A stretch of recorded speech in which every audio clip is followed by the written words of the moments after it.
చూడండి, బైబిల్లో ప్రకటనా గ్రంథం 2వ అధ్యాయం 8వ వచనం నుండి చదువుతున్నాను. Revolution 2nd chapter 8th verse onwards. 8వ వచనం నుండి 2వ అధ్యాయంలో అందరు బైబిల్ తెరుచుకొని ఉన్నవారు స్ముర్నాలో ఉన్న సంఘపు దూతకు ఇలాగు రాయము: మొదటివాడను కడపటివాడను ఉండి మృతుడనై మరలా బ్రతికిన వాడు చెప్పు సంగతులు ఏమనగా, నీ శ్రమను దరిద్రతను నేను ఎరుగుదును, అయినను నీవు ధనవంతుడవే, తాము యూదులమని చెప్పుకొనొచ్చు యూదులు కాక సాతాను సమాజపు వారి వలన నీకు కలుగు దూషణ నేను ఎరుగుదును. నీవు పొందబోవు శ్రమలకు భయపడకుము. ఇదిగో, మీరు శోధింపబడినట్లు అపవాది మీలో కొందరిని చెరలో వేయింపబోతున్నాడు. 10 దినములు శ్రమలు కలుగును. మరణం వరకు నమ్మకంగా ఉండము. నేను నీకు జీవకిరీటం ఇచ్చేదను. సంఘములతో ఆత్మ చెప్పుచున్న మాట చెవిలు గలవాడు వినుగాక. జయించువాడు రెండో మరణం వలన ఏ హాని చెందడు. దేవుడి వాక్య భాగాన్ని మన వెనుకల్లో దీవించునుగాక. అలాగే దీనికి సంబంధించిన ఉపమానం కూడా మరి మత్తయి సువార్త 13వ అధ్యాయం 24వ వచనం నుండి ఉంటుంది.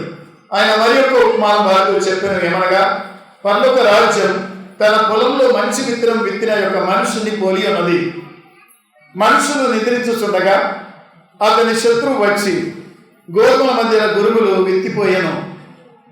మొలకలు పెరిగి గింజలు పట్టి గురుగులు కూడా ఆగిపోయాను.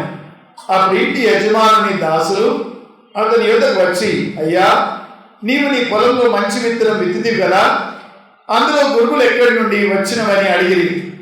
ఇది శత్రువు చేసిన పని అని అతడు వారితో చెప్పగా, ఆ దాసులు, మేము వెళ్ళి వాటిని పెరిగి కూర్చుంటానికి ఇష్టమా అని అతన్ని అడిగిరి. అందుకు అతడు, వద్దు, గురుగులను పెరుగుచుండగా వాటితో కూడా ఒకవేళ గోధుమలను పెళ్లగింతురు. కోతకాలం వరకు రెండింటిని కలిసి ఎదగనీయుడి. కోతకాలమందు గురుగులను ముందుగా కూర్చి వాటిని కాల్చి వేయుటకు కట్టెలు కట్టి గోధుమలను నా కొట్టులో చేర్చి పెట్టుడని కోతగాండ్లతో చెప్పుడనెను. 7 వాక్య భాగాన్ని మనం ఇంటిలో దీవించగాక. ప్రియులారా, 7 దివిటీల మధ్యలో సంచరించువాడు, 7 నక్షత్రాలు కుడి చేత పట్టుకున్నవాడు 7 సంఘాలకు ప్రత్యక్షమై ఒక్కొక్క సంఘానికి ఒక్కొక్క దర్శనము ఇస్తూ ఉన్నాడు. మనం గత వారంలో చూసాం ఎఫెస్ సంఘానికి ఎలా దర్శనం ఇచ్చాడో. 7 డ్యూటీల మధ్య సంచరించేవాడుగా దర్శనం ఇచ్చాడు. ఇప్పుడు స్ముర్నా సంఘానికి, చిన్న ఆసియా మైనర్లో ఉంటున్న 7 సంఘాలు, ఎఫెసి, స్ముర్నా, థియతైరా, పెర్గమా, సార్దిస్, ఫిలదెల్ఫియా, లవొదికయ అను 7 సంఘాలు ఉన్నాయి.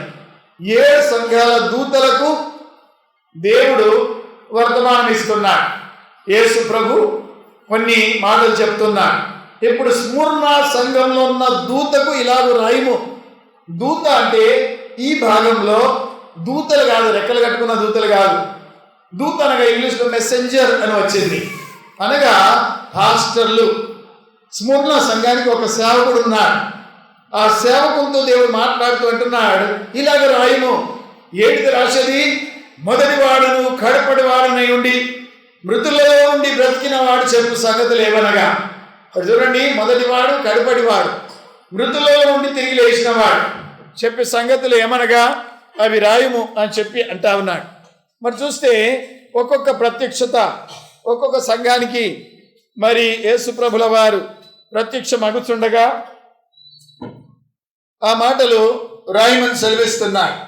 ఇప్పుడు ఈ భాగంలో మనం చూసినప్పుడు ఈ స్ముర్నా సంఘం, మనం పాట పాడుతుంటాం కదా, ఏమని? మొదటి వాడ కడుపటి వాడ మృతుడైన వాడా, మొదటి వాడ కడుపటి వాడ మృతుడైన వాడా, మృతిని గెలిచి వేసిన వాడ మది నిన్ను దలిచెదను, మృతిని గెలిచి వేసిన వాడ మది నిన్ను దలిచెదను. ఆమేన్. ఇదొక ధనం కలిగిన రిచ్ సిటీ. In Turkey. దానికి ఇప్పుడు ఈ సిటీకి స్ముర్నాకి ఇప్పుడున్న పేరు ఇస్మీర్ అని ఉంటుంది. చిన్న ఆసియాలో 2,50,000 జనాభాతో కూడిన ఈ సిటీ చాలా డెవలప్ అయి ఉంది. ఈ రోజుల్లో హైదరాబాద్ పట్టణం ఎట్లనో, ముంబై ఎట్లనో, కలకత్తా ఎట్లనో, అలాగని ఈ సిటీ కూడా మంచిగా ఓడల రేవు కలిగి చాలా డెవలప్ అయిన బ్యూటిఫుల్ సిటీ అండి. మంచి గార్డెన్స్ ఉన్నాయి, చాలా ధనమైన సిటీ. కానీ ధనవంతులైన సిటీలో కొంతమంది పేద క్రైస్తవులు ఉన్నారు. ఆ పూటకు కూడా తినడానికి దిక్కులేని వాళ్ళు. నీవు దరిద్రుడవు అయినా నీవు ధనవంతుడివే అని ప్రభు వారితో అంటున్నాడు. పేద సంఘం ఇక్కడ ఉంది, బానిసత్వం ఎక్కువగా ఉంది. వాళ్ళు వచ్చి రోమ పట్టణంలో వీరిని బానిసలుగా చేసుకున్నారు. బానిసత్వం పన్ను కట్టడానికే వీళ్ళ రెక్కలు బొక్కలైపోతున్నాయి. పన్ను కట్టడానికి డబ్బు సరిపోతలేదు.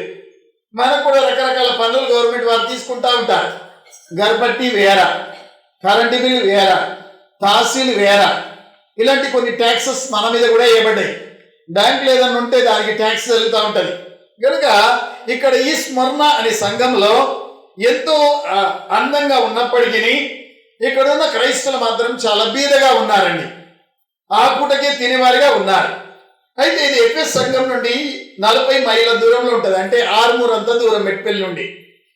అయితే ఆ సంఘాన్ని ఆసియాకు ఆభరణం అని పేరు పొందింది, ఒక మకుటం అని పేరు పొందింది, ఒక పుష్పరాజం అని పేరు పొందింది.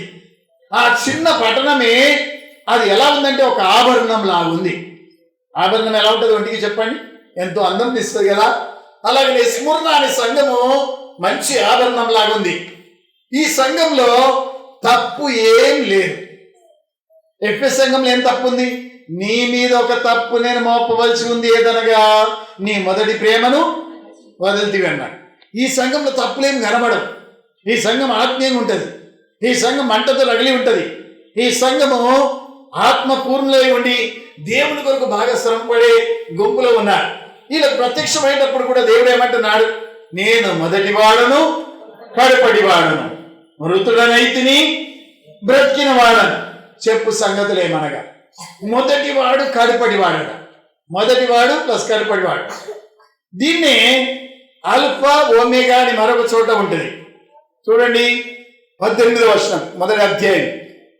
నేను మొదటి వాడను, కడపటి వాడను, జీవించువాడను, మృతుడైతిని గాని ఇదిగో యుగ యుగంలో సజీవుడనై ఉన్నాను. మరియు మరణం యొక్క తాళపు, పాతాళం లోకం యొక్క తాళపు చెవులు నా స్వాధీనంలో ఉన్నవి. కాగా నీవు చూచిన వాటిని, ఉన్న వాటిని, ఇటు వెంట కలగబో వాటిని, అనగా నీ కుడి చేతిలో నీవు చూసిన 7 నక్షత్రములు గురించిన మర్మము, 7 సువర్ణ దీప స్తంభంలో సంగతి రాయము అంటున్నాడు. ఇక్కడ కూడా మొదటి వాడు, కడపటి వాడు, మృతుడైన వాడు, సజీవుడు. మరి ఈ పేర్లు ఎవరికి వచ్చినాయి పాత నిబంధనలో అని చెప్పి మనం పరిశీలిస్తే ఒకే ఒక వ్యక్తికి, దేవాది దేవునికి ఈ పేర్లు యెషయా గ్రంథంలో ఉన్నాయండి.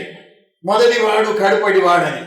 చూడండి యెషయా గ్రంథం 41వ అధ్యాయము 4వ వచనం చదువుతున్నాను. చాలా నెమ్మదిగా వెళ్తున్నాను, మీరు వాటిని గమనించండి.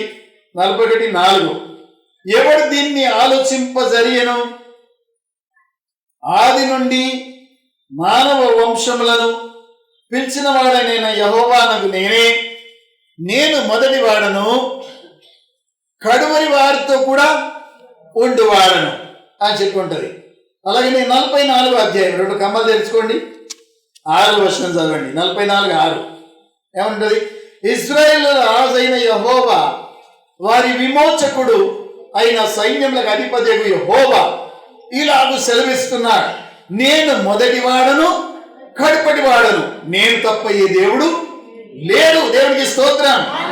ఆదిలోనున్న జలమును నియమించింది మొదలుకొని నేను తెలియజేయచ్చు వచ్చినట్లు తెలియజేయగలవాడు ఎవడు?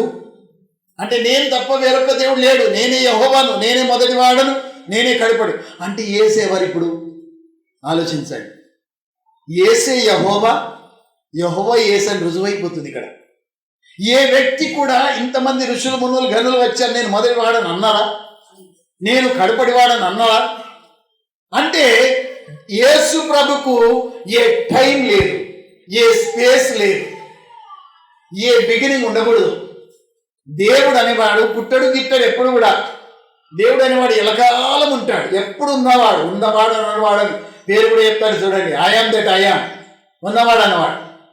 రవంతన్న మట్టి లేకన ముందు ఉన్నాడు, అబ్రాహాం పుట్టకన ముందు నేను ఉన్నాను అంటున్నాడు.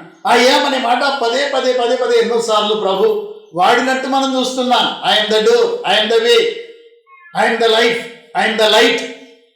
ఐఎమ్ అనే మాట పదే పదే పదే పదే మనకు కనబడతా ఉంటుంది. పర్వతంలో పుట్టకన ముందు నేను ఉన్నవాడని అంటాడు. నీలమట్టి రవ్వంత ఇట్లా పట్టుకోండి, రవ్వంత కూడా లేనప్పుడు నేను ఉన్నవాడని అంట. అంటే యుగ యుగాల నిత్యుడు, ఆయన్నే మొదటివాడు కడపటివాడు. ఆ మొదటివాడు కడపటివాడు ఇప్పుడు స్మరణ సంఘానికి ప్రత్యక్షమై చెప్పు సంగతులు ఏమనగా అని చెప్పి మొదలవుతుంది. చూడండి, మొదటివాడు కడపటివాడు ప్రత్యక్షమై చెప్పు సంగతులు ఏమనగా. ఇటర్నల్గా ఉన్నవాడు ఒకటి. ప్రపంచాలన్నీ కూడా తొలగిపోతూ ఉంటాయి, యుగ యుగాలన్నీ కూడా మారిపోతూ ఉంటాయి. కడువల వరకు ఉండేవాడు ఒకడే, ఆల్ఫా అండ్ ఒమేగా. ఆల్ఫాతో మొదలైంది ఎప్పుడు? ఆయన ఎప్పుడైతే ఈ భూలోకంలో ప్రవేశించాడో ఆల్ఫాతో మొదలైంది. ఎప్పుడు ముగించబడుతుంది? ఎప్పుడైతే తండ్రికి తన రాజ్యాన్ని అప్పచెప్తాడో ఆ శకం అప్పుడు ముగించబడుతుంది. ఇప్పుడు నడిచేది క్రీస్తు శకం 2016 ఇయర్స్ ఇప్పుడు నడిచేది 2016. అయితే ఎప్పుడైతే తండ్రికి రాజ్యాన్ని అప్పచెప్తాడో అప్పుడు ముగింపుకో ఆయన ఏమైపోతాడు? Omega, I'm the alpha, I'm the. Alpha అనేది గ్రీక్ భాషలో మొదటి అక్షరం, ఒమేగా అనేది ఆఖరి అక్షరం. తెలుగులో ఆ అనేది మొదటి అక్షరం, రౌతి అనేది ఆఖరి అక్షరం. వీటి మధ్యలో ఎన్ని అక్షరాలు ఉన్నాయి? మొత్తం కలిసి 56. ఇంగ్లీష్లో ఎన్ని అక్షరాలు ఉన్నాయి? ఇంగ్లీష్లో 26. మరి గ్రీక్లో ఎన్ని ఉన్నాయి? 24. అందుకే అక్కడ ఆల్ఫా నేనే, ఒమేగా నేనే అంటున్నాడు. నేనే మొదటి వాడను, నేనే కడపటి వాడను, నేను తప్ప ఇంకొక దేవుడు లేడు ప్రపంచంలో. దేవుడికి స్తోత్రం. మనం తెలియక ఎన్నో పెట్టుకున్నాం. ఒకప్పుడు గుట్టనే దేవుడు అన్నాం, ఒకప్పుడు గోడనే దేవుడు అన్నాం, ఒకప్పుడు గూడునే దేవుడు అన్నాం, ఒకప్పుడు బాటనే దేవుడు అన్నాం, చెట్టుని దేవుడు అన్నాం, పుట్టని దేవుడు అన్నాం. తెలియక చెరువునే దేవుడు అనుకున్నాం, సూర్యుడినే దేవుడు అనుకున్నాం. సూర్యుడిని పుట్టించినోడు, కొండల బండలు గుట్టలు పుట్టించినోడు ఆయన పక్కకు పెట్టి ఇవన్నీ దేవుడు అనుకున్నాం. కానీ తానేమంటున్నాడంటే పర్వతంలో పుట్టకన ముందు నేను ఉన్నాను. దేవుడికి స్తోత్రం. నీలమట్టి రవ్వంత కూడా లేకన ముందు నేనున్నాను, నేనే మొదటి వాడను, నేనే కడపటి వాడను. ఇలాంటి పేరు మనకి ఎవరికన్నా గుర్తుకు వస్తుందా? మరి తాను చెప్తేనే తప్ప. యేసుప్రభు చెప్తాను, నేనే మొదటి వాడను, నేనే కడపటి వాడను. ఎన్నో పేర్లు ఉన్నాయి ఆయనకు, 1000 పేర్లలో ఇది ఒక పేరు. కొన్ని పేర్లనే ఎప్పటి మీకు గుర్తున్నాయి. ఆయన ఏమై ఉన్నాడు? రక్షకుడు, పరిశుద్ధుడు. చెప్పండి, ఇంకేమై ఉన్నాడు? ఆది అందున్న వాక్యము, ఎన్నో అల్ఫా ఒమేగా, కాపరి. చూడండి, రాజు, మహారాజు, చక్రవర్తి, నిరంతరం ఉండేవాడు. ఇలాంటి ఎన్నో పేర్లు ఉన్నప్పుడు ఈ సంఘానికి ప్రత్యేకంగా ఏమని ప్రత్యక్షమవుతున్నాడంటే నేను మొదటి వాడను, నేను కడపటి వాడను, నేను మృతుడై మరలా బ్రతికిన వాడను. చెప్పు సంగతులు ఏమనగా నీ శ్రమను నేను ఎరుగుతాను, నీ దరిద్రతను నేను ఎరుగుతాను. బా మరి ఇంత కారపొడి, ఉప్పు, కారం ఉందా, లేదా బియ్యం ఉందా, ఎలా తినేందుకు ఎవరికి గుర్తుండే చెప్పండి? దేవునికి అన్నీ తెలుసు. పండుగ వస్తుంది, నీ పిల్లలకు బట్టలు కావాలో దేవునికి తెలుసు. నీ ఇంట్లో బియ్యం అయిపోతున్నాయి, రేపటికి ఒక పూటకు లేదు, దేవునికి తెలుసు. వీళ్ళు దరిద్ర సంఘం అండి. చాలా దరిద్రతలు ఉన్నారు. ఎంత దరిద్రలు అంటే గ్రీక్ భాషలో 2 మాటలు వాడబడి ఉంటుంది దరిద్రతకు. ఒకటేమో పినియా అనగా ఆకుటకే పొట్టకు తినే రకాలు. కూలికి వదిలే కొండెక్కుతుంది అంటారు చూడండి, కూలికి లేకుండా వస్తుంది వీళ్ళ పని.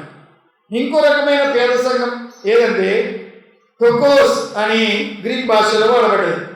టొకోస్ అనే వాళ్ళు నిరుపేదలు, తినడానికి కూడా ఉండాలి, నిరుపేదలు. అయితే వీళ్ళకి వాడబడ్డది ఏదంటే నిరుపేదలు అనే మాట వాడబడ్డది.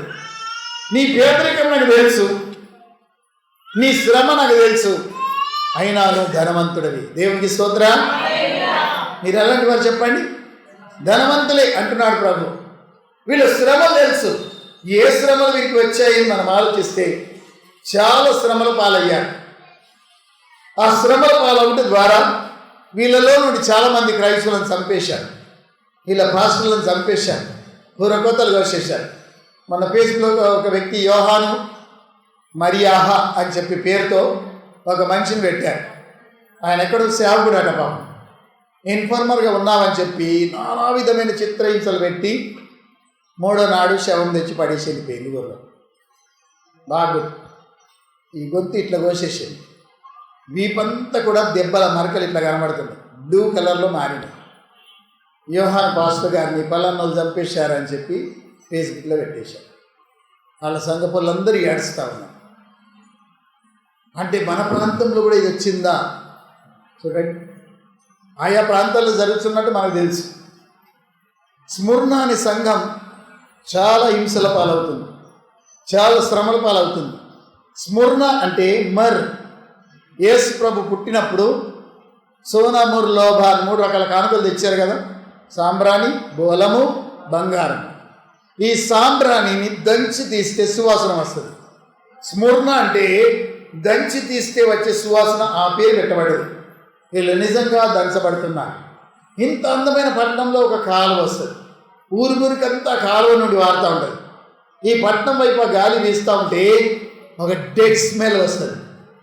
ఏదన్నా చనిపోతే ఎట్లా దుర్వాసన కొడుతుంది, కుక్క చనిపోతే అలాంటి దుర్వాసన గాలిలో వస్తూ ఉంటుంది.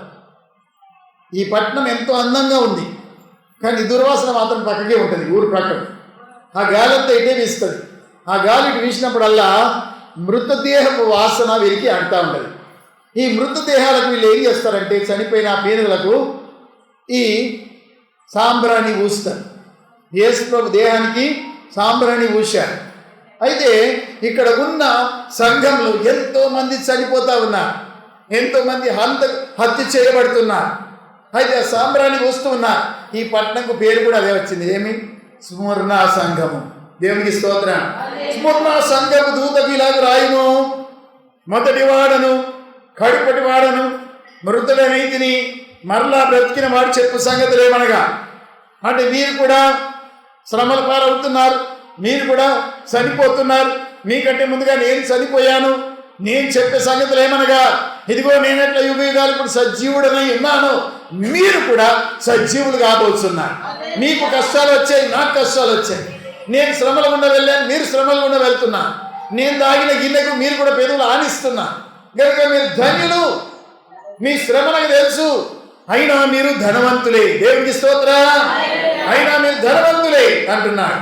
అందుకని తాను యూదులమని చెప్పుకొని కూడా యూదులు కాక సాతాను సమాజం వారి వలన మీకు కలుగు దూషణ నేను ఎరుగుదును.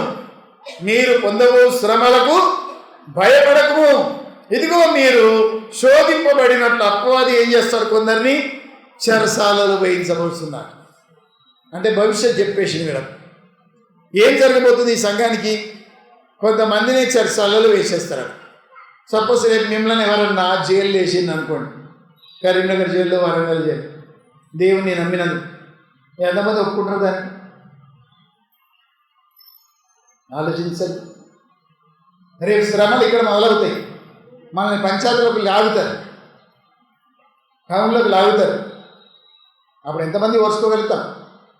రాయికల్లో వస్తుంది ఇప్పుడు కష్టం. ఏంటంటే వాళ్ళు ఏళ్ళ సంధి మైక్ పెట్టుకుని ఆరాధన చేస్తే ఇప్పుడు చుట్టుపక్కల 40 మంది ఏకీపించినట పోయి సంతకం పెట్టేటండి రాయికల్ పోలీస్ స్టేషన్లో. ఏంటంటే వీళ్ళు మనల్ని డిస్టర్బ్ చేస్తుండ్రు, ఇక్కడికి వెళ్ళి మందిరాన్ని తొలగించారు, ఇక్కడ ఉండకూడదు.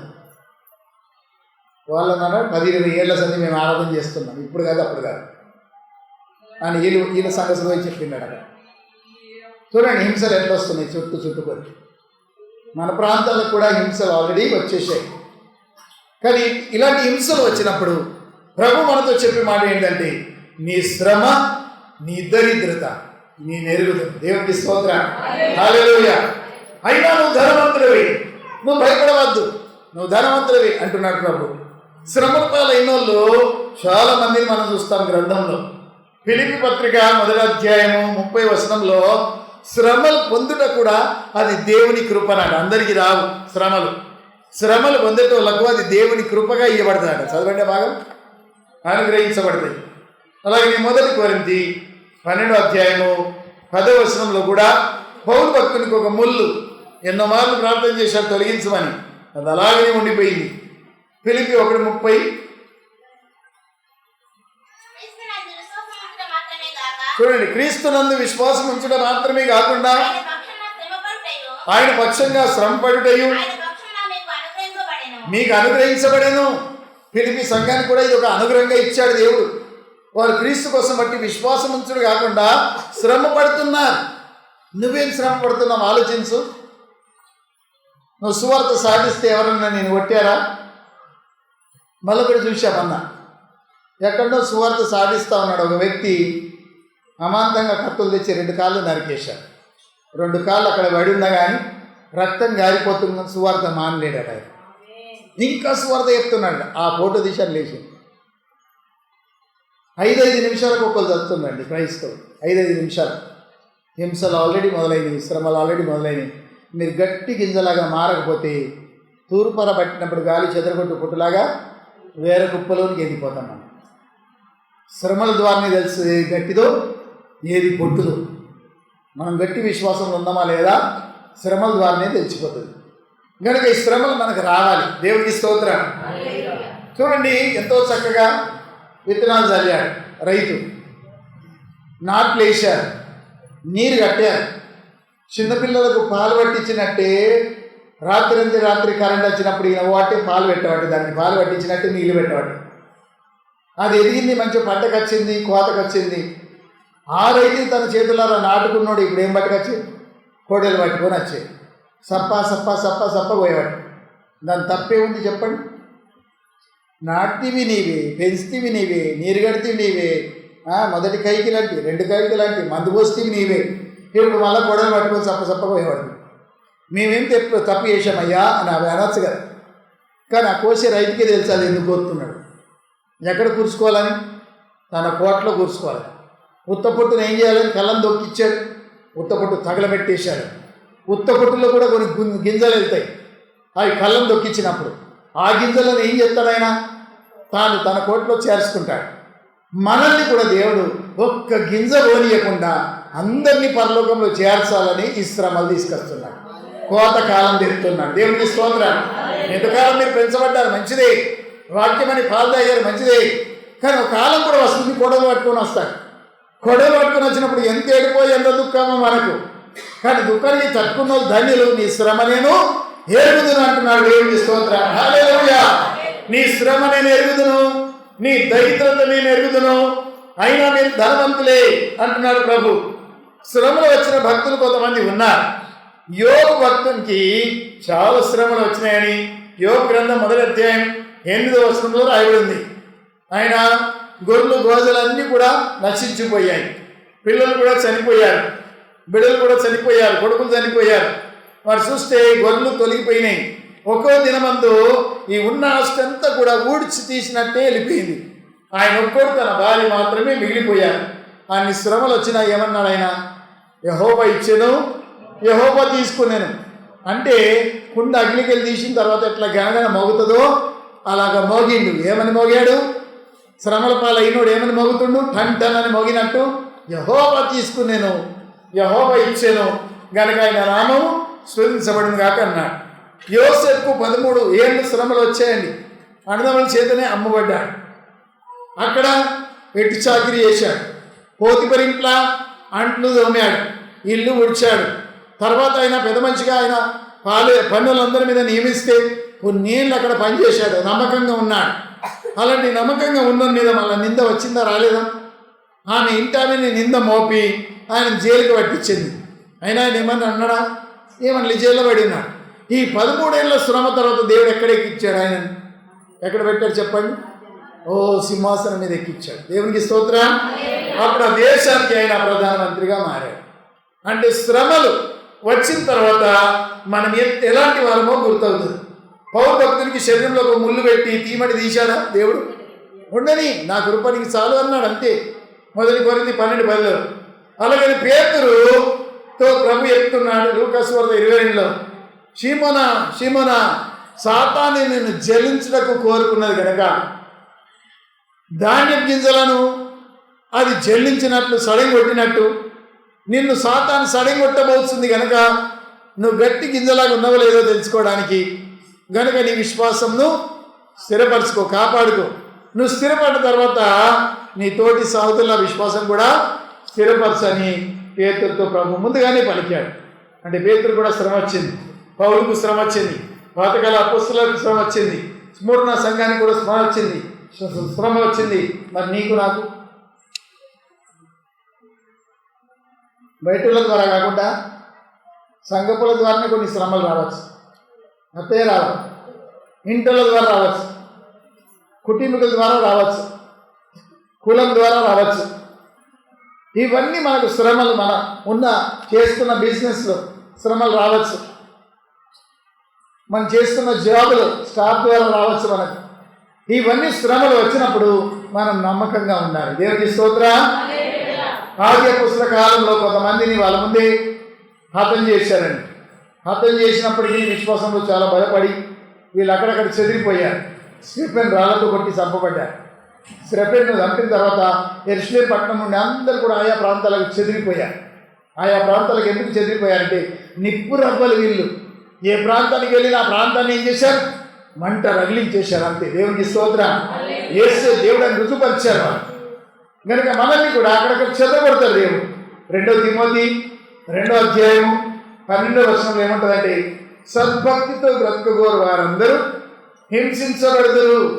భక్తితో మనం బ్రతకాలంటే మనకి హింసలు తప్పయి. కనుక ఈ శ్రమలన్నీ వచ్చినప్పుడు మనము విశ్వాసాన్ని కాపాడుకోవాలి. దానిలకు ఎన్ని శ్రమలు వచ్చాయి? తాను విశ్వాసం గలవాడు, ప్రార్థనాపరుడు కనుక కిటికీలు తెరిచి ప్రార్థన చేసుకున్నందుకే సింహాల బోర్లో వేయబడ్డాడు.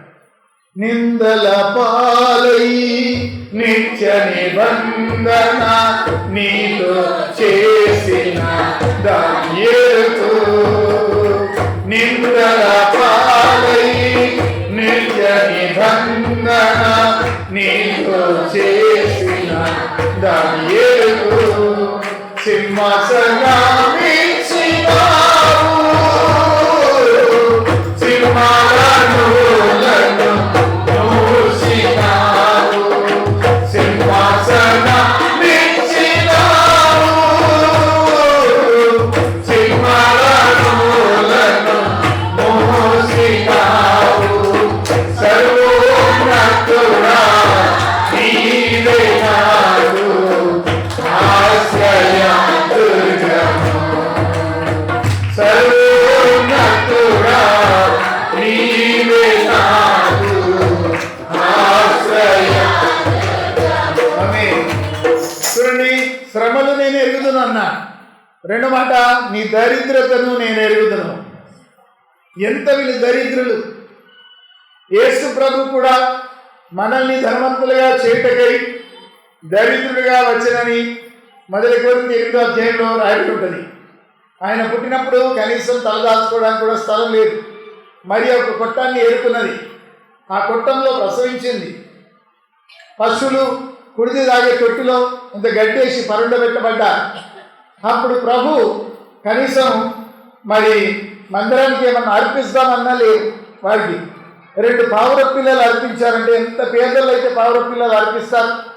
గొర్రెనో గోదనో బలిగా అర్పిస్తారు పుట్టినప్పుడు. కానీ అయితే చాలా పేదలు ఉన్నప్పుడు 2 పావుర పిల్లలన్నా తేవలేనని రాసి పెట్టారు ధర్మశాస్త్రంలో.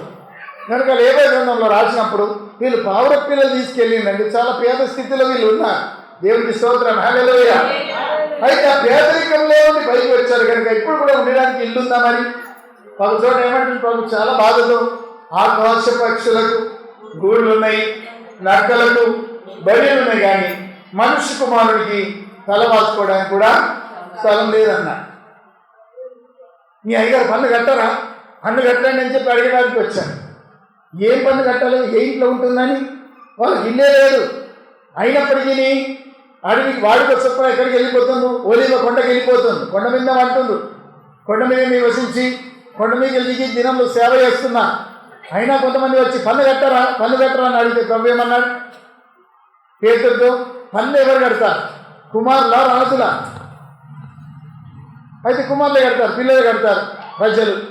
అయితే రాజకుమారులు విడుదల పొందినట్లే. అయినా వారికి అభ్యంతరం కలగకుండా వెళ్ళి ఒక గాలం తీసుకొని పోయి చెరువులు వేసినప్పుడు మొదటి చేప ఏదైతే పడుతుందో దాని నోరు తెరవగా అందులో ఒక నాణ్యం ఉంటుంది, షెకేల్. ఆ షెకేల్ నీకు నాకు పన్ను కట్టిపోతే పంపిస్తాడు. అంటే ఆ పూటకు వారికి పన్ను కట్టడానికి కూడా డబ్బులు లేవు. అదేండి ఎంత పేదరికమో చూడండి, డబ్బులు లేవు. ఓసారి అన్నం తినేదానికి కూడా డబ్బులు లేవు. వారికి ప్రభుకు చాలా ఆకలిస్తూ ఉంది. దారి పొడుగా వెళ్తూ ఉన్నా, అంజూరు చెట్టు దగ్గర ఏమైనా దొరుకుతుందేమని పోతే దానికి పచ్చడి ఆకులు తప్ప కాయలు ఏం లేవట. అప్పుడు చెట్టుని చెప్పించేమన్నాడు, ఇక మీద మీరు కాయలు ఎవరు కూడా తినకపోదురు కాక. ఒకసారి తెల్లటి దుస్తులు వేసుకొని పేతురు యోహాను వెళ్ళిపోతా ఉన్నారు మందిరానికి. బిచ్చపోడు బిచ్చమని చెప్పి అడిగితే వాళ్ళు అన్న మాట ఒకసారి గుర్తెరగండి. ఏమన్నారు? వెండి బంగారాలు మా దగ్గర లేవు కానీ మా కలిగితే నీకు ఇస్తున్నామన్నా. అంటే విశ్వాసంలో వాళ్ళు ధనవంతులు, దేవుని స్తోత్రం. స్వస్థతలో వాళ్ళు ధనవంతులు, దేవుని స్తోత్రం. సత్క్రియలో వాళ్ళు ధనవంతులు, దేవుని స్తోత్రం. హల్లెలూయా. ఈ సంఘం పేదగా ఉంది కానీ విశ్వాసంలో ధనవంతులు. ఈ సంఘం పేదగా ఉంది, ప్రేమలో ధనవంతులు. ఈ సంఘం పేదగా ఉన్నది, కనికరంలో ధనవంతులు. చూడండి, చాలా దయచి తీయబడుతున్నా, చాలా శ్రమల పాలవుతున్నా, చాలా పేదరికంలో జీవిస్తున్నా. ప్రభు కూడా ఒకప్పుడు ఈ భూలోకంలో పేదవాడే, బ్యాంక్ బ్యాలెన్స్ లేదు, నెత్తి మీద నీడ లేదు. కనీసం మీటింగ్ అయిపోయిన తర్వాత ఎక్కడో అక్కడ తమ ఇళ్ళలో పోయి మంచిగా బెడ్ మీద పడుకోవడానికి బెడ్ కూడా లేదు. ప్రభు దోణిలో పడుకుంటే ఏమడుకున్నారు, ఎవరో ఒక మెత్తనిచ్చారట. పలదిండును నత్తి కింద పెట్టుకొని ఆ పడవలో పడుకున్నారు. వెరసిన దేశంకు వెళ్ళాలి, ఆ దినమంది వెళ్ళిపోవాలి. ఎందుకని అక్కడికి స్వరం వినబడతా ఉంది. ఆ దయ్యాలు ఆయనను బట్టి బాగా పీడిస్తూ ఉన్నాయి. 2000 దయ్యాలు ఒక వ్యక్తిలో ఉన్నాయట. ఆయన బాగు చేయటకు ఎంత శ్రమైన కష్టమైన ఆ సాయంకాలమే బయలుదేరాలి. ఆ సాయంకాలమే బయలుదేరితే ప్రభు అవస్థలు చూసి ఎవరో ఒకరు పేదలు ఏం చేశారు పాపం, ఒక తలదిండి తెచ్చిచ్చింది. నెత్తి కింద మెత్త పెట్టుకొని పడుకున్నాడు, సో లేకుండా పడుకున్నాడు. ప్రభు పెద్ద తుఫాను వచ్చింది, అలలు పొంగి పొంగి పైకి లేస్తూ ఉన్నాయి.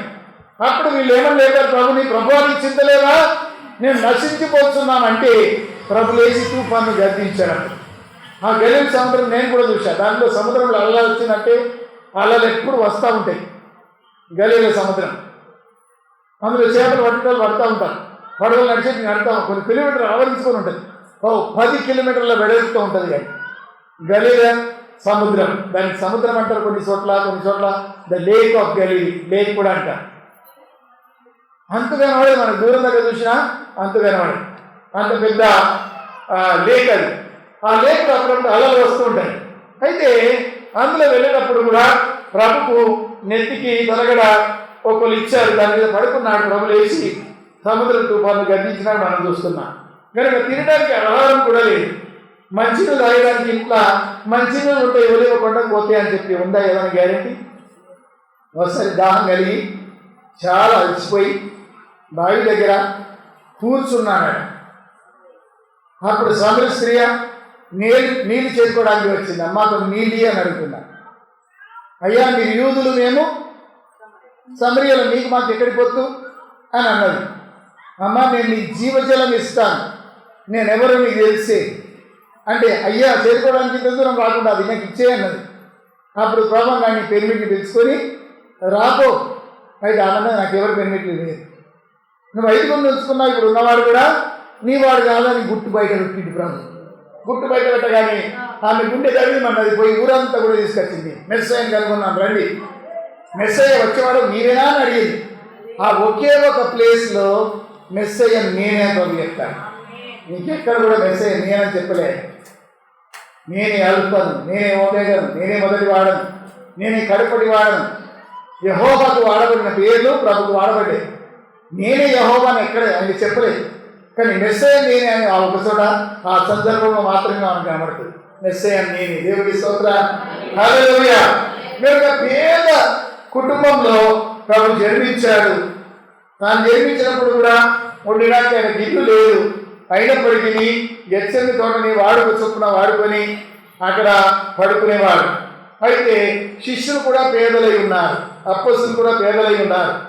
సంఘం కూడా ఈ సంఘము నిరుపేద పరిస్థితుల్లో ఉంది.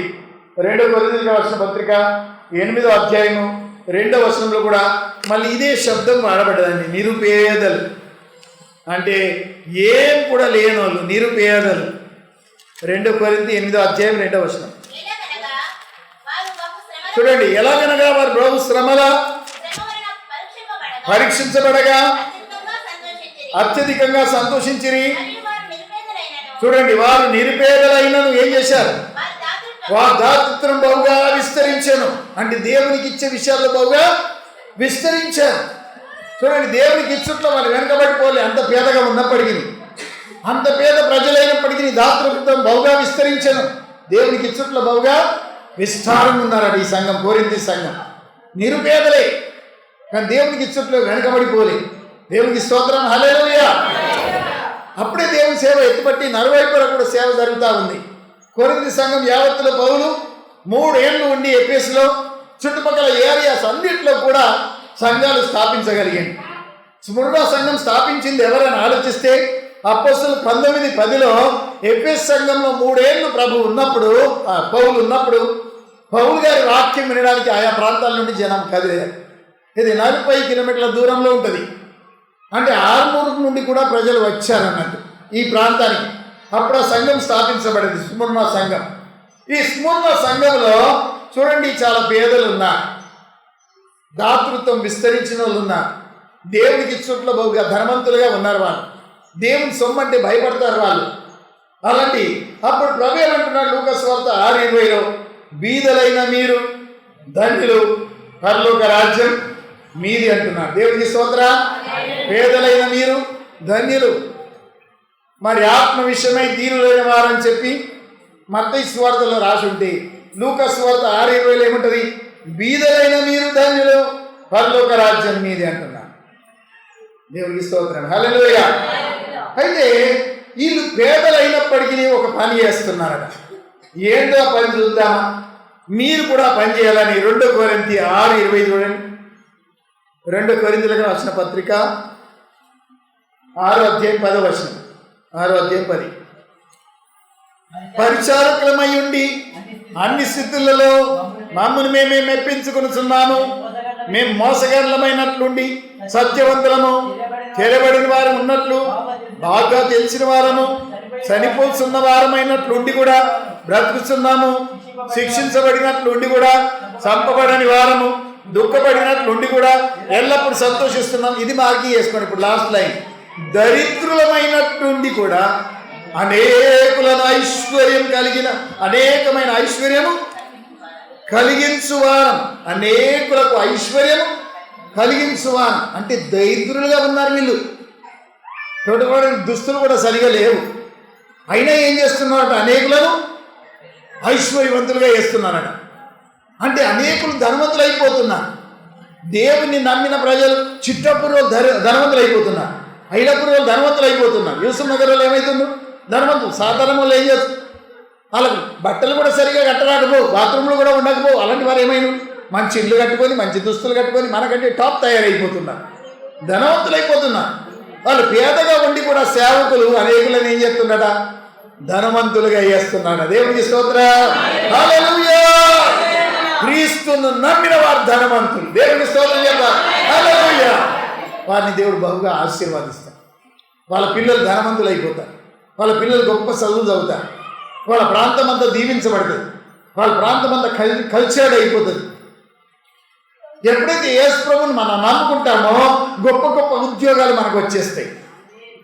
దేవుడు వారిని ఆశీర్వాదిస్తాడు. భగవంతుడు మేము దరిద్రులుగా ఉండి కూడా అనేకులను ఐశ్వర్యవంతులుగా చేస్తున్నాం. చూశారా? మేము చాలా కష్టాల్లో ఉండి కూడా అనేకుల కష్టాలు దూరం చేసుకున్నాం. మేము ఈ లోకంలో మోసగాళ్ళు తిరిగే కనబడినప్పటికీ మేము సత్యవంతులం. వీళ్ళ బట్టలు చూసి ఎవరైనా ఏమనుకోవాలి? వీళ్ళు మోసగాళ్ళు కావచ్చు అనుకోవాలి. చూడండి, యేసు ప్రభుకు వేసుకున్న బట్టలు ఉతికి ఎక్కడ ఆరేసుకుని ఉండవచ్చు? ఎన్ని రోజులకు ఒకసారి ఉత్తుకొని ఉండవచ్చు? మనకన్నా ఇల్లు ఉంది, బాత్రూమ్ ఉంది, స్నానం చేయగానే వాషింగ్ మెషిన్లో బట్టలు పడేసి, లేకుంటే మీరన్నా ఏరియల్ సబ్బుతో ఉతుకుని బగల మీద ఎక్కడో తాడు మీద ఆరేసుకోవచ్చు. యేసుప్రభుకు అలాంటి ఇల్లు ఉందా చెప్పండి? సాధు సుందర్ సింగ్ ఇంట్లోకి వెళ్ళి బయలుదేరినప్పుడు ఏదన్నా ఇల్లు ఉందా? ఆయన తన వస్త్రం తిబ్బెత్ దేశంలో ఒక్కొక్క చోట ఉత్తుకుని వాడాడు. తిబ్బెత్ దేశం అంతా కూడా బర్ఫ్తో నిండి ఉంటుంది.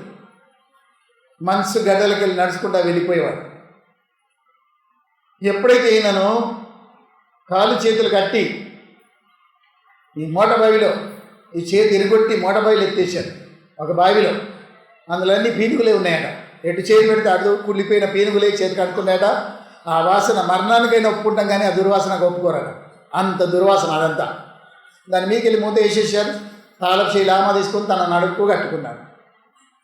ఆయన అధికారంలో తాళపు చేయింది, ఎవరు తాళం తీయాలన్నప్పుడు అందులో పడిపోయింది. ఒక్కరోజు అయితే విడుదల వస్తుందని కనిపెడితే విడుదల లేదు. రెండో నాడు కూడా విడుదల లేదు. మూడో నాడు విడుదల లేదు. మూడో నాడు చీకటి పూట ఇంకా మస్క్ ఉండగానే ఎవరో తలుపు తెరిచి తాడుపడేసి అది పట్టుకో అన్నారట. ఈయన ఒక చేతి ఇరిగి ఉంది కనుక ఒక చేత పట్టుకున్నాడు. అప్పుడు పైకి కూర ఏదినట్టు చేరి బయటేసి ఆ వ్యక్తి మాయమైపోయిందట. ఎప్పుడోలా దీనికి మళ్ళీ తలుపు ఉందట. ఈ బావికి మీద మూత తాళమేసి ఉందట. ఎప్పుడోలా ఆయన ఆశ్చర్యమైంది. నేను కనీసం తీసినోనికి థ్యాంక్ యూ చెప్దామని తిరిగి చూస్తే ఆ మనిషి అక్కడ లేడు. అప్పుడు ఆయన గుర్తయింది, ఆయన ఎవరు? పరలోక దూత. దేవునికి స్తోత్ర. ఇక ఈ బట్టలన్నీ మరికింది కానీ అన్ని రక్త మరకలు ఉన్నాయి. ఆ బట్టలు ఏం చేయాలా? అది చీకట్లో వెళ్ళి మరొక్క బట్ట వేసుకోవడానికి ఆయనకు లేదు. అక్కడక్కడ కాలువలు ఉన్నాయి, అక్కడక్కడ నీళ్ళ కుంటలు ఉన్నాయి. అదంతా బర్ఫ్ గారి శుభ్రమైన నీళ్ళు ఉంటాయి. అక్కడ మురికి నీళ్ళు ఉన్నాయి, శుభ్రమైన నీళ్ళు, బర్ఫ్తో గారిన నీళ్ళు. ఆ నీళ్ళల్లా ఈయన వస్త్రాలు ఉత్తుకుంటూ ఉన్నాడు. అక్కడ ఎప్పుడు తానం చేయరట. అక్కడ ఎప్పుడు గోర్లు తీసుకోరట. అక్కడ ఎప్పుడు ఎంటకెళ్ళి తీసుకోరు, గడ్డను తీసుకోరట. మురికిగా ఉంటారట. తానం చేస్తే పాపం అట. అక్కడ ప్రాంతానికి టిబెట్ దేశం. ఈయన తానం చేయగా చూసి బట్టలు ఉత్తుకోగా చూసి ఈయన పాపాత్ముడు అని పేరు పెట్టేసిండు. ఈయన పాపాత్ముడు, అందుకోసం తానం చేస్తున్నాడు. ఈయన బట్ట గట్టిగా వెండి మళ్ళీ అదే వస్త్రం వేసేసుకున్నాడు. ఇప్పుడు ఆలోచించండి, మన ప్రభు ఏం చేసి ఉంటాడు? ఆయనకి ఇల్లుందా బట్టలు మార్చుకోవడానికి? ఎంత పేద స్థితిలో. నీకన్నా ఇంట్లో గ్యాస్ మంది 10 కిలోల బియ్యం, నీకన్నా ఒక ఇల్లు అంటూ కిరాయి ఇల్లు అంటూ ఉంది. నీకన్నా సాయంత్రం బాగానే మంచం మీద మంచి రెస్ట్ చేసుకోవచ్చు. నీకన్నా సాయంత్రం టీ పెట్టుకొని తాగొచ్చు. నీకన్నా సాయంత్రం ఇక్కడ ఆకలినప్పుడు అండుకొని తినచ్చు. ప్రభు నీకంటే పేదవాడయ్యాడు. దేవుడికి స్తోత్రం. నువ్వు పేదదాన్ని ఎప్పుడు అనుకోవద్దు. నువ్వు ధనవంతురాలవే. దేవునికి స్తోత్రం. హల్లెలూయా, హల్లెలూయా. మనలను ధనవంతులుగా చేయను దరిద్రుడాయే ఆ ప్రభువు. మనలను ధనవంతులుగా చేయను దరిద్రుడాయే ఆ ప్రభువు. రక్తము కార్చెను పాపులకై అంగీకరించు శ్రీ యేసుని. రక్తము కార్చె పాపులకై అంగీకరించు శ్రీ యేసుని.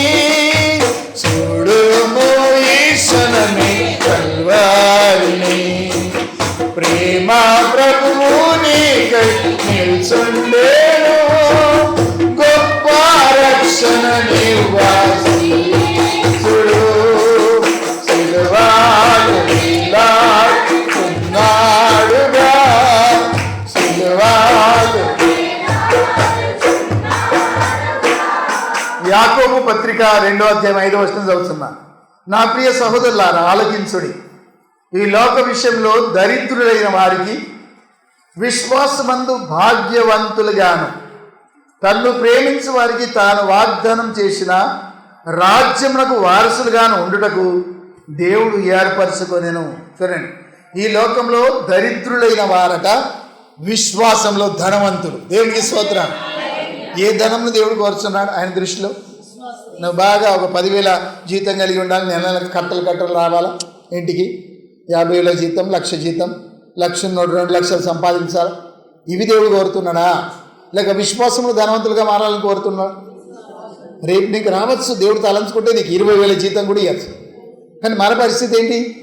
20,000 జీతం 10,000 కానన్నోడు సడన్గా 20,000 వచ్చిందంటే ఆడు ప్యాకెట్లు ఆడు మొదలు పెడతాడు, కళ్ళు తాగులు మొదలు పెడతాడు, జల్తారు పార్టీలు అన్నీ కొత్తగా పాడైపోతాడు. దేవునికి ఇవ్వడానికి ఆలస్యం ఏం లేదు. ఈ ధనమంతా ఆయన చేతుల్లో ఉంది, ఉద్యోగాలన్నీ ఆయన చేతుల్లోనే ఉన్నాయి. కానీ ఎందుకు ఇవ్వడం లేదు? నిన్ను కాపాడకు, నువ్వు విశ్వాసంలో ధనవంతులు కావాలి. దేవుడికి స్తోత్రం. నిజమైన ఐశ్వర్యం ఏంటితో గుర్తెరగాలి. ఈ లోకరీతిగా ధనవంతులు ధనం కాదు ఆయన ఆయన ఆయన దృష్టిలో, ఇదంతా పట్టిదే. కానీ దేవునికి కావాల్సింది నువ్వు విశ్వాసంలో ధనవంతులు కావాలి. సత్క్రియలో ధనవంతులను మరో చోట ఉంటుంది, అనుగ్రహంలో ధనవంతులు అవ్వాలి. ఎఫ్ఎస్సి పత్రికలో 1వ అధ్యాయము 17వ వచనంలో పౌలు భక్తుడు ఏమని ప్రార్థన చేస్తున్నాడంటే, నీకున్న ఆస్తి యొక్క అపరిమితమైన ఐశ్వర్యం ఎట్టిదో నువ్వు గుర్తెరగాలని నేను ప్రార్థిస్తున్నాను అంటున్నా పౌలు ఎఫ్ఎస్సి సంఘం గురించి. ఎఫ్ఎస్సికి రాసిన పత్రిక 1వ అధ్యాయము 17వ వచనం చూడండి. భాగం ఏముందో చూడండి. మనోనేత్రాలు వెలిగించబడి ఆయన మిమ్మల్ని పిలిచిన పిలుపు వల్లనైనా నిరీక్షణ ఎటిదో, స్వాస్థ్యం యొక్క మహిమైశ్వర్యం ఎటిదో,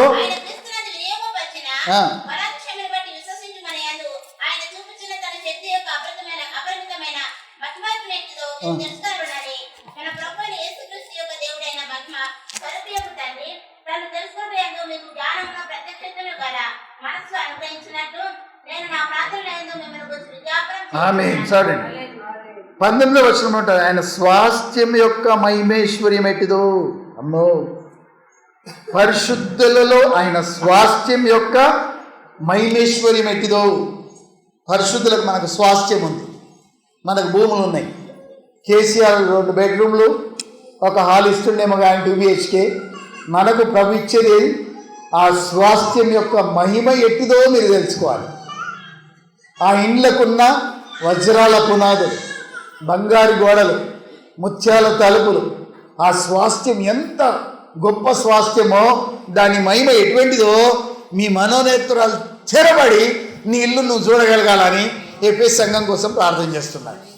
మీరు ఎప్పుడైనా అడుగుతారా, నా ఇల్లు నాకు చూపి ప్రభు అని? గుంటూరు మారుతాం అడిగిందట 3 రోజులు ఉపాసం చేసి, నా ఇల్లు నాకు చూపి ఎట్లుంటుందో నేను చూడాలి ఒకసారి. ఇక్కడ కిరాయికి బ్రతుకుతున్న ప్రభువా, కిరాయిలు ఆ ఇంట్లోకి వెళ్ళి ఇంట్లోకి వెళ్ళగొడతారు, ఇంట్లోకి వెళ్ళి మరొక ఇంట్లోకి వెళ్ళిపోతూ ఉంటా. కిరాయిలు ఉండమంటే ఉండు, పొమ్మంటే పోవుడు, ఈ బతుకు నాకెందుకు, నా ఇల్లు నాకు చూపి అని ప్రార్థన చేస్తే ఆమె ఇల్లు దేవుడు చూపించాడట. ఆమె వజ్రాల పునాదు, బంగారు గోడలతో కూడిన అనేక గృహాలను దేవుడు చూపించాడు పరలోకం. మీకు ఒక ఇల్లు ఉంది, మీకు స్వాస్థ్యం ఉంది. వైఎస్ఆర్ కాలనీలో కాదు మీ స్వాస్థ్యం, ఒక చిన్న వంటగది, చిన్న హాల్ అలాంటి కాదు. మీకు ఎలాంటి ఇల్లు ఉంది? ఆ స్వాస్థ్యం యొక్క మహిమ ఎటువంటిదో అబ్బా మీ మనోనేత్రాలు తెరబడాలని కోరుచున్నాను. దేవుడికి స్తోత్రం. ప్రభు తన ఐశ్వర్యం చొప్పున మన ప్రతి అవసరతను కూడా తీరుస్తాడని ఫిలిప్పీ 4:10 రాయబడింది. వీళ్ళు పేదలైన సంఘం, దరిద్రులైన సంఘం, ధనవంతులైన సంఘం కూడా ఉన్నారా? 7 సంఘాల్లో ఒక సంఘం చాలా ధనికులండి. ఆఖరి సంఘం చూడండి, లౌకిక సంఘం 3వ అధ్యాయంలో 17వ వచనం చదవండి. ప్రభు ఎలా తిడుతున్నాడు ఆ సంఘాన్ని అంటే, ఇప్పుడున్న సంఘాలను తిడుతున్నాడు. ఇప్పుడు ప్రస్తుతం ఉన్న లౌకిక సంఘం. నీవు దౌర్భాగ్యుడవు, దిక్కుమలిన వాడవు, దరిద్రుడవు, గుడ్డివాడవు, దిగంబరిపై ఉన్నామని ఎరగక నేను ధనవంతుడను, ధనవృద్ధి చేసుకొని ఉన్నాను, నాకేమీ కొదవలేదని చెప్పుకొనిస్తున్నాను. ఇప్పుడు సంఘం ఎట్లుందట? దౌర్భాగ్యులు, దరిద్రులు, విశ్వాసం బొత్తిగా లేదు, వీరికి నమ్మరు. ఇలాంటి పరిస్థితులు ఉన్నవారు ఏమనుకుంటున్నాం, మళ్ళా నాకేం కొదవలేదు, ఉండడానికి 2 ఇండ్లు ఇచ్చాడు, పెద్దోని కూడా ఉంది, చిన్నోనికి కూడా ఉంది, రేపు పెళ్లి చేస్తే నాకు 10 ఎకరాల భూమి ఉంది, నాకు బంగారం ఉంది బీరువాల, నాకు లక్షల రూపాయల కట్టలు ఉన్నాయి, నాకేం కొదవలేదు అనుకుంటున్నారు. ప్రభు వాళ్ళని ఏమని తిడుతున్నాడు చూడండి. నువ్వు దౌర్భాగ్యుడవు, దిక్కుమాలిన వాడవు, దరిద్రుడవు, గ్రుడ్డివాడవు, దిగంబరివి. అంటే బట్టలు చాలా మంచిది దొరుకుతున్నా అనుకుంటున్నారు, కానీ దేవుని దృష్టిలో ఎలా ఉంది కదా? దిగంబరివి, నీకు అసలు బట్టలే లేవు. రక్షణ బట్టలు ఎప్పుడో సాతాను దోషేసుకున్నది, మహిమ వస్త్రాలు దోషేసుకున్నది. అయినా నువ్వేమనుకుంటున్నావు నీ ప్రాణానికి? నేను ధనవంతుడను, నాకు సమృద్ధిగా ఉంది, నాకేం కొదవలేదు, నేను దేవుడిని అన్నినందుకు నాకు అన్ని ఇచ్చాడు దేవుడు, ఇంటి కూడా కారు ఉంది, బైకులు ఉన్నాయి, 2 ఇండ్లు ఉన్నాయి, నాకు అన్ని సమృద్ధిగా ఉన్నాయని గుడ్డిగా అనుకుంటున్నాడు ఇప్పుడు ఈ కాలపు సంఘస్థులు. అందులో మనం కూడా ఉన్నట్టేనా? చూడండి, ఆలోచించి మనం కూడా ఉన్నాం. మనం ఏమనుకున్నాం, ఏ 2 ఇళ్ళు ఉన్నాయి, దేవుడు నన్ను కనికరించాడు, మంచి ఇల్లు ఇచ్చాడు, ఇదే సంతోషం అనుకుంటున్నాం. కానీ ప్రభు ఏమనిపిస్తున్నాడు, నువ్వు దిగంబరి, నువ్వు దైద్రుడు, నువ్వు దౌర్భాగ్యుడు. ఎవరైనా మన ఇంటికి వచ్చి మనల్ని దైద్రులు, దౌర్భాగ్యులు, దిగంబరి అని తిడితే మనకెంత కోపం వస్తుంది. ఈ కాలం సంఘాన్ని ప్రభు అలా తిడుతున్నాడు. ఆ సంఘం ఉండే స్మూర్ణ సంఘం, విశ్వాసంలో చాలా ధర్మంతులాలు, చాలా ప్రేమగల సంఘం. వాళ్ళు అందరినీ ప్రేమించేవారు, అందరితో సమాధానంగా ఉండేవారు, సువార్త చెప్పేవారు, పేదలను ఆదరించేవారు, శ్రమల్లో ఉన్న వారిని ఆదుకునేవారు. ఇప్పటి సంఘపల్లి ఎట్లున్నారట, నాకన్నీ ఉన్నాయి, నాకు కొద్దివేం లేదని చేతులు ముడుచుకొని కూర్చున్నారు. మనం ఏ గుంపులో ఉన్నాం ఆలోచించాం. దేవునికి స్తోత్రం, హల్లెలూయా. ఇప్పుడు సంఘానికి ఉన్న దీవెన వలుకుతున్నాడు. ఏమని? అయినా నువ్వు భయపడకు, 10 రోజులు నీకు శ్రమ కలుగును, మరణం వరకు నమ్మకంగా ఉండు, నేను నీకు జీవ కిరీటం ఇచ్చేదని అన్నాడు. ఎన్ని రకాల కిరీటాలు ఉన్నాయి? జీవ కిరీటం ఈ లోక వస్తువులతో తయారు కాదు. అక్షయ కిరీటం ఈ లోక వస్తువులతో తయారు. మహిమ కిరీటం, నీతి కిరీటం, ఆనంద కిరీటం, ఇలాంటి కొన్ని కిరీటాలు దేవుడు మన కోసం ఉంచాడు. ఈ లోకం కిరీటాలు దేంతో తయారవుతాయి చెప్పండి? వెండి, బంగారము, వజ్రాలు, వెలగల రాళ్ళు, మెటల్స్, రకరకాల ప్లాటినము, గోల్డ్, వీటితో ఈ కిరీటాలు తయారవుతాయి ఈ లోకంలో. కానీ అక్కడ పరలోకంలో ఉన్న కిరీటాలు దేంతో తయారవుతాయి?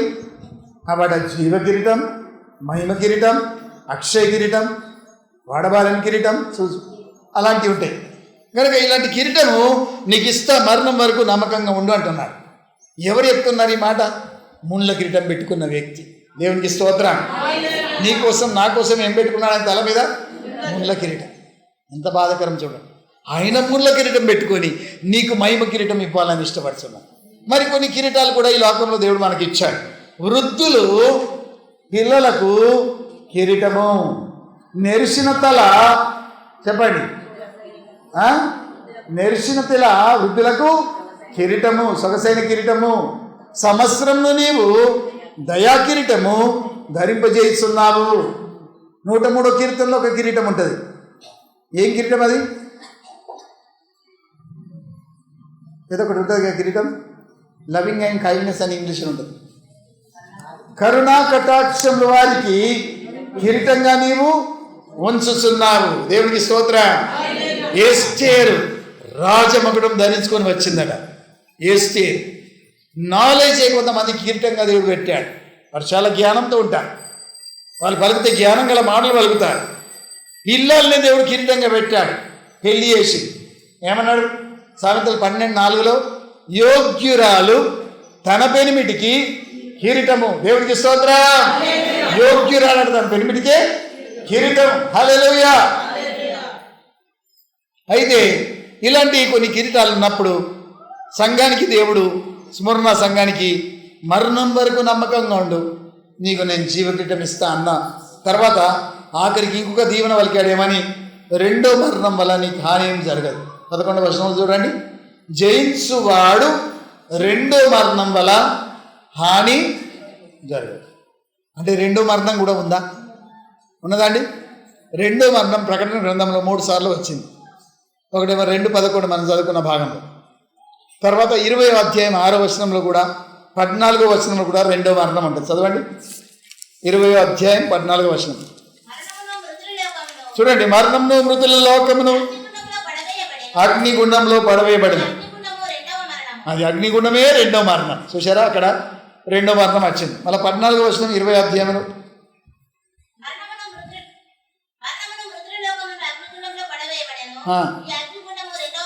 ఇది కూడా 2వ మరణం. చూసారా. తర్వాత 21వ అధ్యాయం 8వ వచనం కూడా చూడండి. పెరికివారు, అవిశ్వాసులు, అసహ్యులు, నరహంతకులు, వ్యభిచారులు, మాంత్రికులు, విగ్రహారాధికులు కూడా మార్కింగ్ చేసుకోండి. విగ్రహారాధికులు కూడా నరకంలో వాడతారట. విగ్రహారాధికులు, వ్యభిచారులు, మాంత్రికులు, అబద్ధికులు అగ్నిగుండంలో, మండుగుండంలో పాల్పొందుదురు. ఇది వారికి 2వ మరణం. దేవునికి స్తోత్రం. హల్లెలూయా. ఒకసారి పుట్టినోనికి 2 మరణాలు ఉంటాయట. ఒకసారి పుట్టినోనికి, 2 సార్లు పుట్టినోనికి ఒకే మరణం ఉంటుంది. ఏంటి సామెతకు అర్థం? పండితులు ఒక సామెత పుట్టించారు. ఒకసారి పుట్టినోడు 2 సార్లు చచ్చును, 2 సార్లు పుట్టినోడు ఒకేసారి చచ్చును. ఒకసారి పుట్టినోడు అంటే శరీరకంగా జన్మించినోడు, వారికి 2 మరణాలు ఉంటాయి. ఒకటి శరీరం ఇక్కడ కాలబెడతారు, తర్వాత నరకంలో పడతారు, రెండోసారి కాలుతూ ఉంటాడు. 2 మరణాలు ఉంటాయి. 2 సార్లు పుట్టిన వాళ్ళు అంటే ఎవరు? ఒకసారి మనము శరీరంగా జన్మించాము, రెండోసారి పుట్టుడు ఏంటి? మారు మనసు పొంది బాప్తిస్మ తీసుకొని పాపాలన్నీ విడిచిపెట్టి సంఘంలో చేర్చబడి పవిత్రంగా జీవించి మనం చచ్చిన తర్వాత మనకు ఒకే మరణం ఉంటుంది. చచ్చినప్పుడు తర్వాత నిత్య జీవంలోనికి వెళ్ళిపోతాం. 2 సార్లు పుట్టిన వాళ్ళకు ఒకే మరణం. కానీ ఎవరెవరు ఇక్కడ లిస్ట్ ఇచ్చాడు దేవుడు? అవిశ్వాసులట, మాంత్రికులట, విగ్రహారాధికులట, వీళ్ళందరూ ఎక్కడ పడతారు? అగ్నిగుండంలో. ఇది వారికి 2వ మరణం. ఇప్పుడు ఈ సంఘానికి దేవుడు ఏమని చెప్తున్నాడు? 2వ మరణం నీకు ఉండదు. దేవుడికి స్తోత్రం. మనకు కూడా ఏమని చెప్తున్నాడు? 2వ మరణం నీకు ఉండదు. పక్కలకు చేయగలిపి చెప్పండి, 2వ మరణం నీకు ఉండదు. 2వ మరణం నీకు ఉండదు. హల్లెలూయా, ఆమేన్. దేవుడికి స్తోత్రం. 2 దారులు, ఏ దారి కావాలి మానవా? 2 దారులు, ఏ దారి కావాలో మానవా? ఒకటి పరలోకం, మరి ఒకటి పరలోకం, మరి ఒకటి పాతాళం. పరలోకం కావాలో పాతాళం కావాలో, పరలోకం కావాలో పాతాళం కావాలో తెలుసుకో మానవా. ఆమేన్. తెలుసుకో మానవా. హల్లెలూయా. 2వ మరణం వీరికి ఉండదు. ఈ సంఘానికి దీవెన ఉంది. జయించిన వారికి దేవుడు జీవకిరీటం ఇస్తా అంటున్నాడు. చెవిగలవాడు వినుగాక అన్నాడు. చెవిగలం. ఇప్పుడు చూడండి, యేసు ప్రభు చెప్పాడు, యోహాను గారు రాశారు, పాస్టర్ గారు సువార్త ప్రకటించారు. ఎంతమంది అయిరి? యేసు ప్రభు చెప్పిండు, యోహాను రాసిండు ప్రకటన గ్రంథం, సంఘదూత ప్రకటిస్తూ ఉన్నాడు. ఇప్పుడు ఎవరు దాన్ని ప్రతి మనిషికి ముద్రగుద్దేది? ఆత్మదేవుడు. ఆత్మదేవుడు లూదియా హృదయంను తెరిస్తేనే తప్ప ఈ లూదియా నమ్మజాలదు. నిన్ను నన్ను దేవుడు కదిలించి ఆత్మ ద్వారా ముద్రిస్తేనే తప్ప ఈ మాటలు మనకు అస్సలు అర్థం కావు. నెత్తి మీదకి వెళ్ళిపోతూ ఉంటాయి, సైతాన్ని ఎత్తుకపోతూ ఉంటుంది. కొన్ని విత్తనాలు ఎక్కడ పడ్డాయి? త్రోవ ప్రక్కన, కొన్ని ముళ్ళ పొదల్లో, కొన్ని మంచి నేలలో, కొన్ని రాతి నేలలో. మరి త్రోవ పక్కన పడాయి. ఎవరు ఎత్తుకపోయిందట? ఆకాశ పక్షులు అంటే దయ్యాలు వచ్చి ఎత్తుకొని పోయినాయి అంతే. ఇలా హృదయం ఎట్లయిపోయింది? తోవ అయిపోయింది. అన్నిటికీ తోవనే, అందరికీ తోవనే. ఇలా హృదయం కఠినమైపోయింది. ఒక్క విత్తనం అడేసినా తోవ మీద అసలు దానికి ఏరే లోపలికి పోదు. అది బండ్ అయిపోయింది. నడిచి అనేకులకు తావిచ్చి. ఆ గుండెకు ఏసై కూడా తావే, దయ్యం కూడా తావే, మనుషులకు తావే, వ్యభిచారానికి తావే. అదొక బాట నేషనల్ హైవే అయిపోయింది, డాంబర్ రోడ్డు. ఆ డాంబర్ రోడ్ ఎట్లయిపోయింది? అందులో గింజ మొలుతుందా చెప్పండి? గింజ మొలదు. ఆకాశ పక్షులు ఎత్తుకొని పోయినాయి. తర్వాత కొన్ని మంచి నేలలు పడి 30 అంతలుగా, 60 అంతలుగా, 100 అంతలుగా ఫలించినాయి. ఈ సంఘానికి ఏ ఉపమానం దేవుడు చెప్పాడు? రైతు విత్తనాలు వేయగనట దుష్టుడు వచ్చి గురుగులు చల్లిపోయిందట. గురుగులు రైతు వేసిండా? విత్తనాల సంచి పట్టుకొని పసుపు కొమ్ములు వేసే, మక్కిత్తులు వేసే. మరి గురుగులు ఎవరేసిరి? దూలగొడ్లు ఎవరేసిరి? తోడెంగలు ఎవరేసిరి? గడ్డి మొక్కలు ఎవరేసిరి? తుమ్మ చెట్లు ఎవరేసిరి? దుష్టుడు వచ్చి వేసిపోయిందట. ఇప్పుడు రెండింటిని, గురుగులను గోధుమలను కలిసి పెరగని అంటున్నాడు దేవుడు. ఏది గురుగులో ఏది గోధుమో మనకు తెలియదు. పాస్టర్లకు అంతకన్నా తెలియదు. యేసు ప్రభుకు మాత్రం తెలుసు ఏది గోధుమను ఏది గురుగు. ఇక్కడ కూర్చున్నట్టు మన మధ్యలో ఉన్నారు, కలిసినట్టు తోటలో ఉన్నారు. వాళ్ళు గురుగో గోధుమనో మనకు తెలియదు. కోత కాలం వరకు రెండింటినీ పెరగని అంటున్నాడు. 2 పెరుగుతాయి. ఏది పాము గుడ్డో ఏది కోడిగుడ్డో తర్వాత గుర్తయితే బయటపడ. హల్లెలూయా. చూశారైతే బయట ప్రబంధం 2 కలిసి పెరగని. స్మూర్ణ సంఘంలో చూడండి, విత్తనాలు చల్లాడు ప్రభు, దాంతోపాటు గురుగులు కూడా మొలిచాయి. 2 కలిసి పెరుగుతూ ఉన్నాయి.